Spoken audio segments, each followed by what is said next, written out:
Lately, due to the recent so-called controversy where Yoongi fell off the scooter, some posts of ARMYs have been going around expressing their impatience with a new diss song like the past cyphers. As much as the past cyphers were a strong statement of the boys, we have to be aware that their suffering doesn't have to be a mean of entertainment for us, and neither do their songs have to reflect a direct response of their personal lives.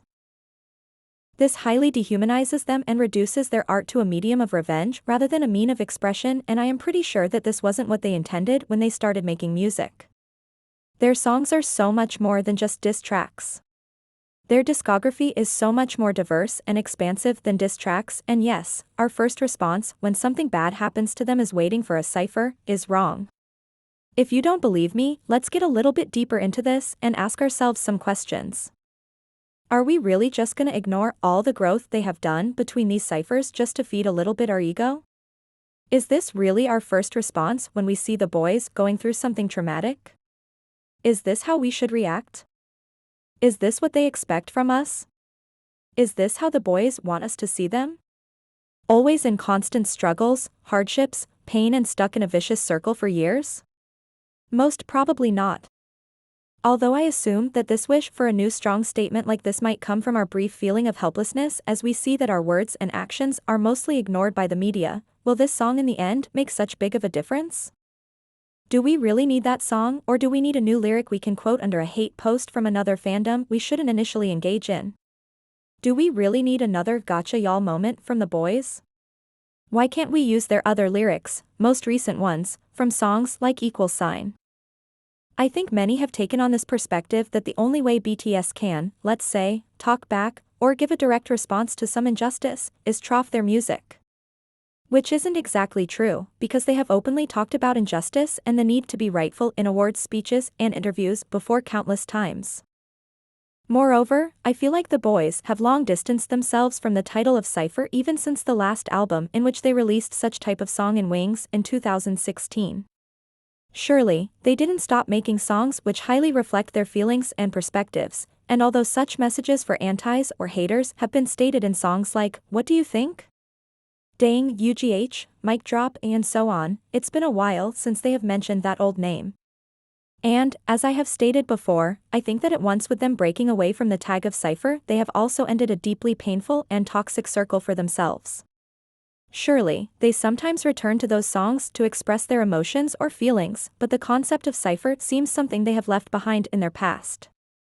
In Cypher Part 4, they express their detachment from the so-called conflict between the two sides, but the most important messages is hidden in the part we love so dearly. They even call for all their haters just to love themselves, setting the theme for the next album. Would have been any use in setting up this new path and message and then them going back to directly react to what everyone has to say? Most probably not. And I think this is something we have missed. This should also be a message for us that the time when we respond to every single hateful comment about them, just giving their haters more clout, should have come to an end long ago. And beyond the Love Yourself series itself, I believe it's crucial to look at the lyrics of a UGH, as they can pretty much come as a proof of why and how they have changed their perspective on their diss tracks or songs responding to their criticism. In UGH, instead of addressing to their haters, they address directly the problem, their anger, exploring its limits.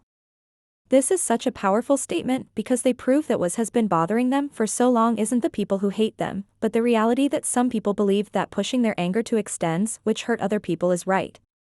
Now, going back to resuming their entire discography just to their diss tracks.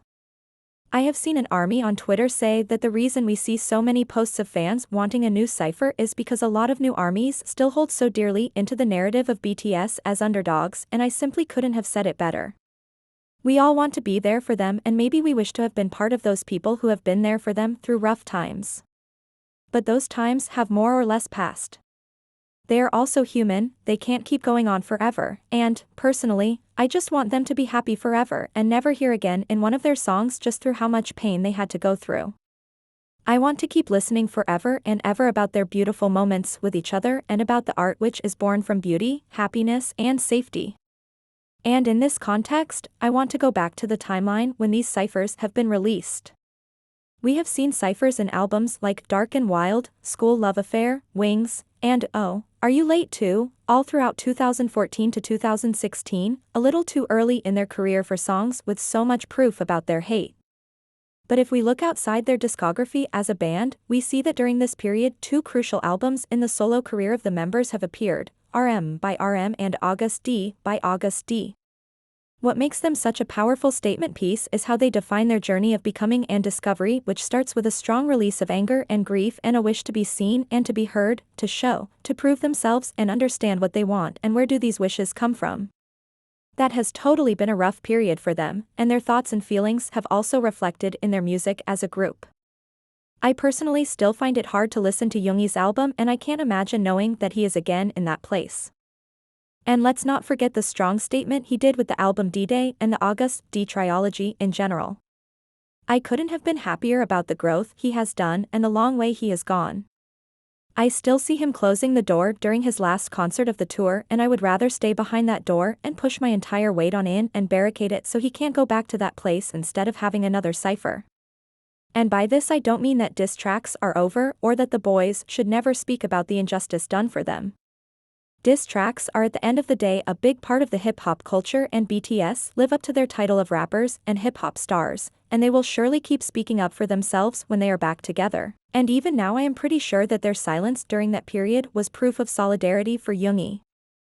What I am saying is that we should stop pushing our narratives and fantasies on the boys. This small event taken out of proportions is just so stupid and doesn't allow him or them in general just to live a normal life, and in this situation, with our passive-aggressive attitude and so-called wishes for another song of that type, surely aren't really helping. At the end of the day, it will be yoongi's decision whether he will ever want to speak about this situation and in which context. Although just the thought of it sounds painful to me. In the meantime, we have to understand our position, which should be one of constant support for them of now and the present, and understanding that if they don't feel the need to prove anything to anyone, why should we?